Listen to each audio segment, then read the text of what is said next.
Welcome back guys, स्वागत है आपका एमएससी मैथ्स क्लासेस के यूट्यूब चैनल पे। दोस्तों, आज अपन एडवांस न्यूमेरिकल एनालिसिस में यूनिट फर्स्ट पढ़ रहे हैं। आज हम न्यूटन रेफसन मेथड्स पर बेस्ड एक एग्जांपल करने वाले हैं जो आपसे 2018 में पूछा गया है, शेखावाटी यूनिवर्सिटी सीकर। ओके, देखिए क्वेश्चंस में क्या कहा है। क्वेश्चंस में कहा है कि find the complex root of the equation z³ minus 2 z² plus z minus 2 equal to 0 with initial approximation z0 equal to half plus half iota using the Newton Raphson method in two approximation. In this question given two approximation. Focus on this word to approximation. Whenever these questions are not given for two approximation, we solve the nth approximation. And second words of the terms of are equal and approximate. Then इससे पहले मैंने आपको पिछली class में Newton Raphson method के बारे में बताया था, उसके प्रोसेस के बारे में बताया था। जब तक वैल्यू अप्रोक्सीमेट हमारे पास नहीं मिलेगी तब तक हमें वही पैटर्न जो वो फॉलो करते हुए जाना है। अगर आपने उस क्लास को अभी तक नहीं देखा है तो मैं आप सबसे रिक्वेस्ट करूंगा कि आप पहले उस क्लास को देखें। आई बटन में आपको लिंक मिल जाएगा, आप वहां से पहले उस क्लास को ज़रूर देखें। अगर आपको वहां से प्रोसेस पता चल जाएगा तो इस क्वेश्चन को करना बेहद आसान हो जाएगा। जैसा कि आपको विगत है कि हर साल या तो न्यूटन रेफसन्स फॉर्मेट आता है या फिर इस पर बेस्ड एक एग्जाम्पल आपको एग्जाम में देखने को मिलता ही मिलता है। 2019 का पेपर भी मैंने आपको प्रोवाइड करवा रखा है, उसका लिंक भी आपको मिल जाएगा आई बटन में, तो आप वो वाला भी पेपर देख लें अगर आपको वैसे यकीन नहीं होता है तो। ओके, वहाँ पर भी मैंने आपको बहुत ही बेहद और आसान तरीके से समझाया है कि कौन कौन से क्वेश्चन किस तरीके से रिपीट होते हैं। सो ज़्यादा टाइम ना लेते हुए आगे बढ़ने से पहले आप लोगों से हमेशा की तरह एक रिक्वेस्ट है, अगर आपको थोड़ा बहुत ही फ़ायदा होता है लॉकडाउन क्लासेस से एज ए रिवीजन तो प्लीज़ लाइक किए बिना ना निकलें।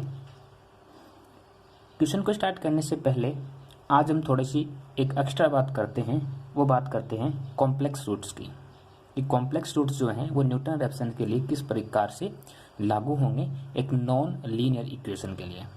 तो यहाँ पे मैंने लिखा है कि न्यूटन रेफसन कॉम्प्लेक्स रूट्स क्या होंगे। Let f z equal to 0, ये क्या है, एक नॉन लीनियर इक्वेशन है और जेड क्या है, यहाँ पे कॉम्प्लेक्स नंबर है। हमने एक इक्वेशन ली z equal to x plus iota y, जहाँ पर एक्स और वाई जो है वो कोई रियल नंबर है।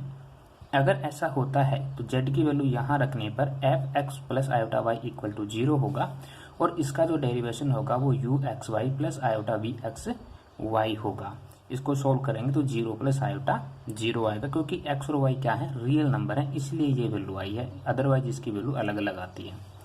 इस इक्वेशन से हम रियल और इमेजिनरी पार्ट्स को अगर कंपेयर करें तो हमारे पास U x Y equal to 0 और V x Y equal to 0 आएगा। ओके, तो ये तो था इस क्वेश्चन पर बेस्ड एक छोटा सा प्रैक्टिकल की भी, अगर कॉम्प्लेक्स रूट से रिलेटेड अगर आपसे सवाल पूछ लिया जाता है मतलब आपको कहीं ना कहीं वैल्यू इस तरीके की देखने को मिलेगी उस कंडीशन में। ओके,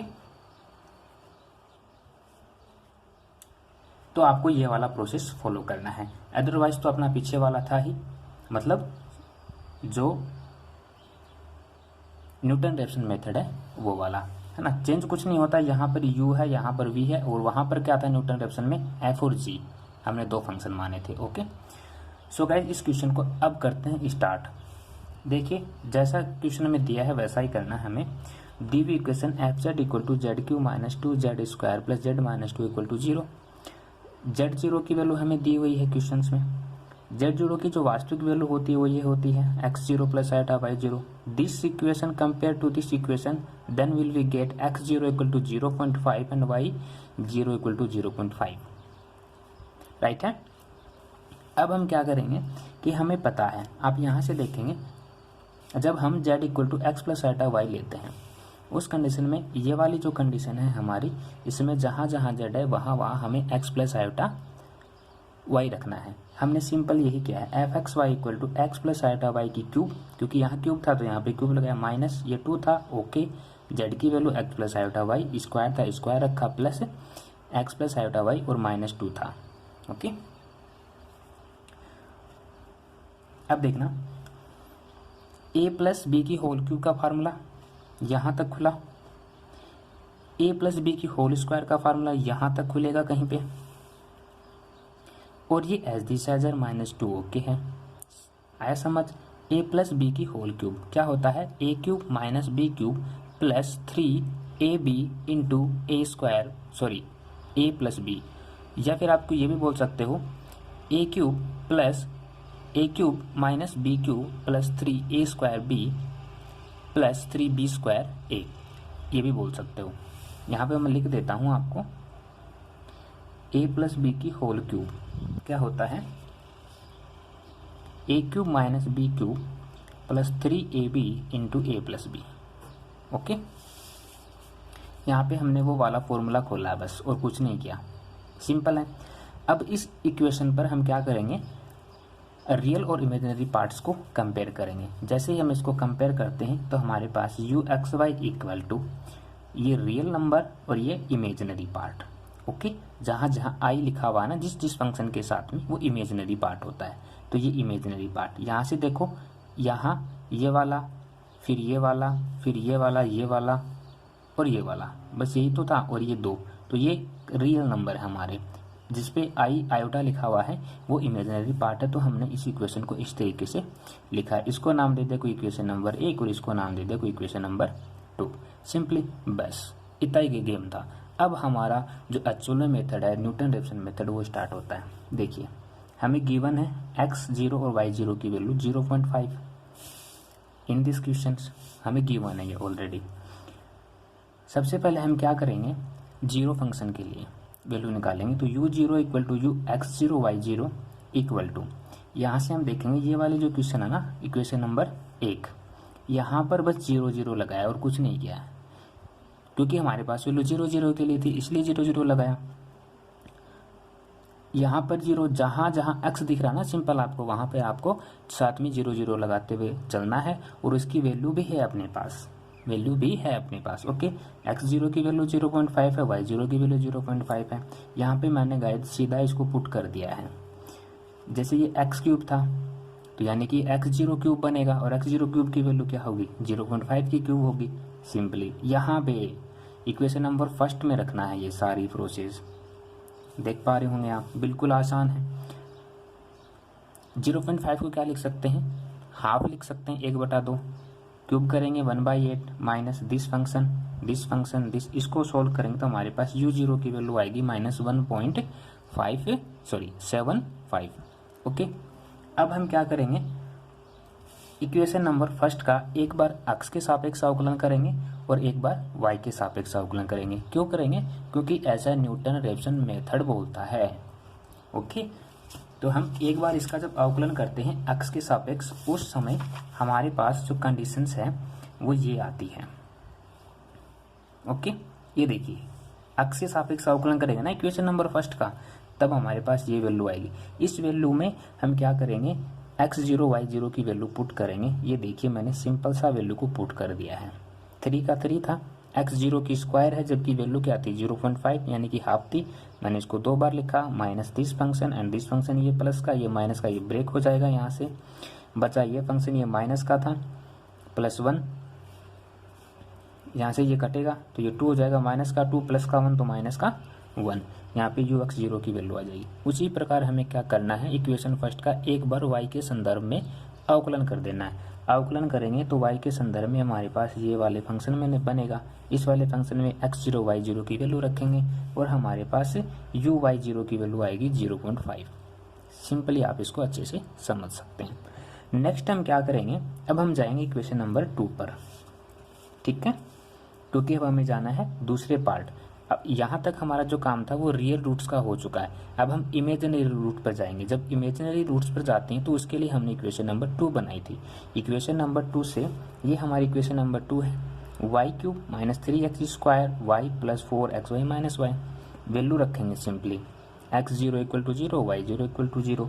यहाँ पे मैंने लगाया नहीं तो ये लीजिए जी, फंक्शन पे लगा दिया, वैल्यू रखेंगे तो वी जीरो की वैल्यू क्या आएगी, 0.25 आएगी। ये कहाँ से आया, यूजिंग इक्वेशन नंबर 2, राइट है, याद रहेगा। अब हमें क्या करना है दोस्तों कि इक्वेशन नंबर 2 जो है उसका एक बार x के सापेक्ष अवकलन करना है और एक बार y के सापेक्ष अवकलन करना है, और x0 y0 की वैल्यू रखनी है, और हमारे पास vx0 और vy0 की वैल्यू आ जाएंगे। यही तो हमें करना होता है न्यूटन रेफसन में। देखिए जब मैंने इक्वेशन नंबर 2 का x के सापेक्ष अवकलन किया तो ये वैल्यू मिली, y के सापेक्ष अवकलन किया तो ये वाली वैल्यू मिली। ओके, सिंपली मैंने इनमें वैल्यू रखी, vx0 की वैल्यू 0.55, vy0 की वैल्यू मेरे पास 1 आती है। ओके, अब हम क्या करेंगे, इफ़ जैसा कि न्यूटन रेफसन मेथड बोलता है, अगर j की वैल्यू ये है, अगर j की वैल्यू ये हो तो j की वैल्यू निकालेंगे, ux0 uy0 vx0 vy0 इन सब की वैल्यू है हमारे पास, हमने सोल्व किया, निकाल ली है। तो ux0 की वैल्यू यहाँ पे आप देख पा रहे होंगे -1 है। फिर हमें uy0 की वैल्यू चाहिए, मतलब ये सभी वैल्यूज हमने निकाल चुके हैं ऑलरेडी। ये देखो यहाँ पे यही वैल्यू निकाल करके आए हैं अपन, समझ रहे हैं आप, इनको अपन यहाँ पे रख देते हैं गाइज। ux0 की वैल्यू -1, uy0 की वैल्यू 0.5, ux0 की वैल्यू 0.5 और uy0 की वैल्यू 1। इसको इसके साथ मल्टीप्लाई करेंगे, माइनस इसको इसके साथ मल्टीप्लाई करेंगे, और हमारे पास माइनस का 1.25 आ जाएगा। J1 की वैल्यू निकालने के लिए ये फार्मूला होता है न्यूटन रेफसन मेथड के अकॉर्डिंग। सभी की वैल्यूज हैं हमारे पास, सेम वही प्रोसेस करेंगे और ये वाला वैल्यू आ जाएगा। J2 की वैल्यू निकालेंगे, बिल्कुल ध्यान से समझना बच्चों, क्योंकि सेकंड कंडीशन है वो भी हालांकि मैंने बताई है, लेकिन अब प्रॉब्लम कब फंसेगी, जब हमें ये गिवन नहीं होगा कि आपको कितने अप्रोक्सीमेशन तक जाना है, सेकंड जाना है, 2 जाना है, थर्ड जाना, तब दिक्कत फंस जाती है ना। बट प्रोसेस सेम है, सेम प्रोसेस है, देखते हैं कैसे है ना। J2 की वैल्यू निकालेंगे तो ये वैल्यू वापस इनको इस साइड कर दिया, इनको इन साइड कर दिया, लेकिन जब आप सोल्व करोगे ना तो ध्यान रखना है प्लस माइनस का बहुत बड़ा रोल होता है। ऐसे कि इसको इसके साथ मल्टीप्लाई करेंगे, इसको इसके साथ मल्टीप्लाई करेंगे और फिर दोनों को माइनस करेंगे। ये देखना, ये इसके साथ मल्टीप्लाई होगा तो प्लस का, फिर माइनस का इसके साथ मल्टीप्लाई होगा तो ये, तो हमारे पास ये वाली वैल्यू आएगी यहाँ से। ओके, उसके बाद हम क्या करते थे, h और k की वैल्यू निकालते थे। h की वैल्यू निकालने के लिए हमारे पास J1/J होता था और k की वैल्यू निकालने के लिए J2/J होता था, यही होता था। J1 की वैल्यू हमने निकाल ली है, J की वैल्यू निकाल ली है, J2 की निकाल ली है, रख दिया, h और k की वैल्यू निकाल ली। h और k की वैल्यू क्या आएगी, -1.5 और k की वैल्यू आएगी 0.5, यहाँ से सिंपली बस। जैसा ही ऐसा हमारे साथ होता रहा। अब इसके लिए हम क्या करते हैं, आपको न्यूटन रेफसन मेथड दिखाते हैं।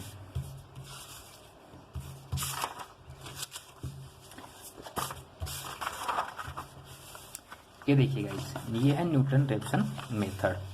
तो आप यहाँ पे देख पा रहे होंगे, हमने h और k की वैल्यू जब हम निकाल लेते थे इसकी सहायता से, तो हम नेक्स्ट अप्रोक्सीमेशन पर जाते थे, राइट है।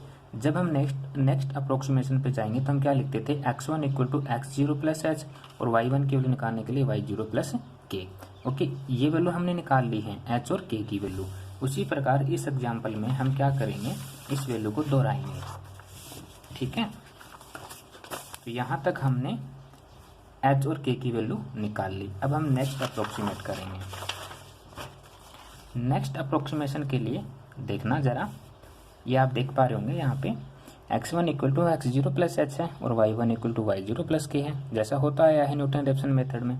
सभी की वैल्यू है हमारे पास, हमने वैल्यूज निकाल ली। अब हम क्या करेंगे, नेक्स्ट अप्रोक्सीमेशन निकालेंगे। नेक्स्ट अप्रोक्सीमेशन में अब हमें x1 लेना है। पहले हम क्या लेकर के आए थे, x0 लेकर के आए थे, y0 लेकर के आए थे, जो हमें क्वेश्चन में गिवन था। अब हम x1 के लिए जाएंगे, दोनों की वैल्यू है, x1 की वैल्यू ये है, y1 की वैल्यू ये है, सिंपली। अब फिर हमें जाना है इक्वेशन नंबर फर्स्ट के पास में, यूजिंग इक्वेशन नंबर फर्स्ट। जहाँ जहाँ आपने u0 ux0 uy0 रखा है, वहाँ वहाँ आपको क्या रखना है, u1 ux1 uy1, बस इक्वेशन नंबर एक में और हमारे पास वैल्यू। अब देखो जब आप x1 रखोगे ना तो जैसी बात आपके पास x1 और y1 की वैल्यू है वो भी रखना है। ओके, जैसे मैं आपको करके बताया, कैसे बताया कि u1 equal to u x1 y1, पीछे वाले में क्या था, यहाँ पे x0 था और यहाँ पे y0 था कि नहीं था जब जीरो के लिए था, लेकिन अब हमारे पास x1 और y1 की वैल्यू है, इसलिए तो यहाँ पर हमने ये इक्वेशन नंबर फर्स्ट है हमारी, सिंपली हमने वैल्यू रखा, सोल्व किया, ये वाली वैल्यू आई। उसी प्रकार जब हम u x1 के लिए निकालेंगे तो पीछे वाले में क्या था, यहाँ पे यही तो था, लेकिन अब हमारे पास x1 y1 की वैल्यू है तो हम x1 y1 की वैल्यू लेंगे और इक्वेशन नंबर एक का x के सापेक्ष अवकलन करेंगे तो ये कंडीशन मिलेगी, वैल्यू रखेंगे तो ये वैल्यू आएगी। उसी प्रकार इक्वेशन नंबर फर्स्ट का y के सापेक्ष अवकलन करेंगे और x1 और y1 की वैल्यू रखेंगे तो हमारे पास ये वाली वैल्यू आएगी सिंपली। अब हम जाएंगे इक्वेशन नंबर 2 के पास, जहाँ जहाँ हमने v0 काम में लिया है वहाँ हमें v1 काम में लेना है, vx0 की जगह vx1 काम में लेना है, vy0 की जगह vy1 काम में लेना है। जैसे इक्वेशन नंबर 2 में वैल्यू रखेंगे तो ये वाली वैल्यू आएगी। इक्वेशन नंबर 2 का x के सापेक्ष अवकलन करेंगे, ये फंक्शन मिलेगा, इसमें x1 y1 की वैल्यू रखेंगे तो ये वाली वैल्यू मिलेगी, राइट है। y के सापेक्ष अवकलन करेंगे इक्वेशन नंबर 2 का, x1 y1 की वैल्यू रखेंगे तो ये वाली वैल्यू आएगी। फिर वही j आ गया, देखो अब यहाँ पे क्या था, ux1 हो जाएगा, पिछले वाले में क्या था, ux0 था यहाँ पे, फिर यहाँ पे y0 था, फिर यहाँ पे y0 था, यहाँ पे y0 था। अब x1 के लिए जा रहे हैं तो x1 लिखेंगे, सिंपल है क्योंकि हमने अब वैल्यू इसी की निकाली है। ये वाली वैल्यू अपन ऊपर निकाल के आ चुके हैं, सभी की वैल्यू रखेंगे, सोल्व करेंगे, इसकी वैल्यू आ जाएगी, ये j की वैल्यू है गाइस। ओके, j2 की वैल्यू कैसे निकालते थे, इस तरीके से निकालते थे, फिर j1 की वैल्यू कैसे निकालते थे, इस तरीके से निकालते थे, दोनों वैल्यू निकाल ली। अब हमें क्या निकालना है, h और k निकालना है। h और k कैसे निकालते हैं, ये देखिए जी सर, h और k, ये h की वैल्यू इस तरीके से, k की वैल्यू इस तरीके से, दोनों वैल्यू है हमारे पास, यहाँ से ये, यहाँ से ये, हेंस द नेक्स्ट अप्रोक्सीमेशन वही है न्यूटन रेफसन मेथड के अकॉर्डिंग। x2 की वैल्यू क्या रखेंगे, अब x1 प्लस s रखेंगे, y2 की वैल्यू क्या रखेंगे, y1 प्लस k रखेंगे। x2 की वैल्यू हमने निकाली है, x1 की वैल्यू निकाली है, y1 की वैल्यू निकाली है, h और k की वैल्यू अब ये होगी, दोनों में रखेंगे, इसकी वैल्यू ये, इसकी वैल्यू ये। अब गाइज फोकस हो जाओ, कंपेयर कर रहा हूँ मैं, है ना, छोटी सी चीज़ों का, आप बी फोकस। यहाँ पे देखना ये वाली, यहाँ पे ये x1 था, y1 था, कितना सारा प्रोसेस किया, ये वाला प्रोसेस, सिंपली छोटा सा प्रोसेस है। ओके, इक्वेशन नंबर फर्स्ट का एक बार x के सापेक्ष अवकलन, एक बार y के सापेक्ष, उसी प्रकार इक्वेशन नंबर 2 का एक बार x के सापेक्ष, एक बार y के सापेक्ष अवकलन, j1 j2 की वैल्यू निकाल ली simply.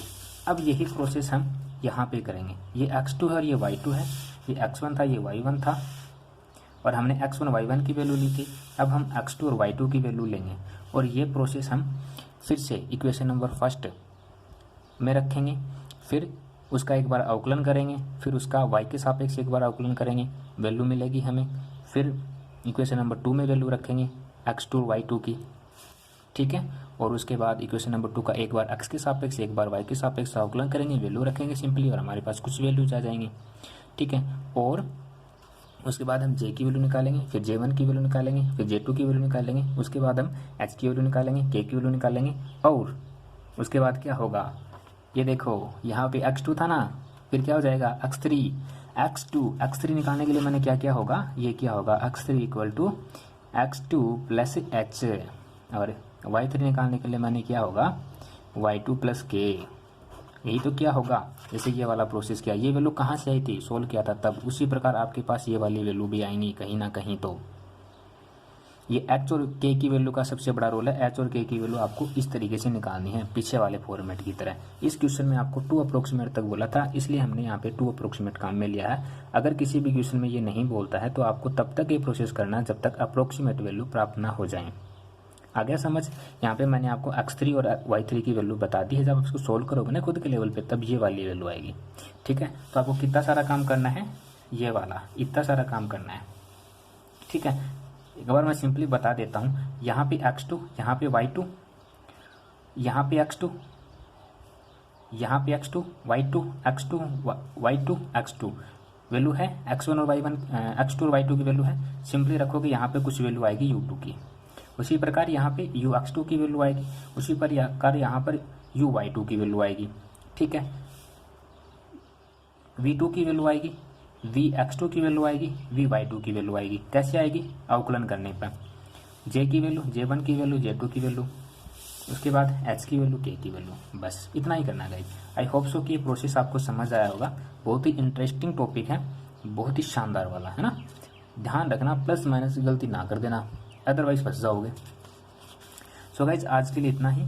Thank you so much. मिलते हैं नेक्स्ट क्लास में। तब तक अपना ख्याल रखिए, हंसते रहिए, मुस्कुराते रहिए। थैंक यू सो मच दोस्तों।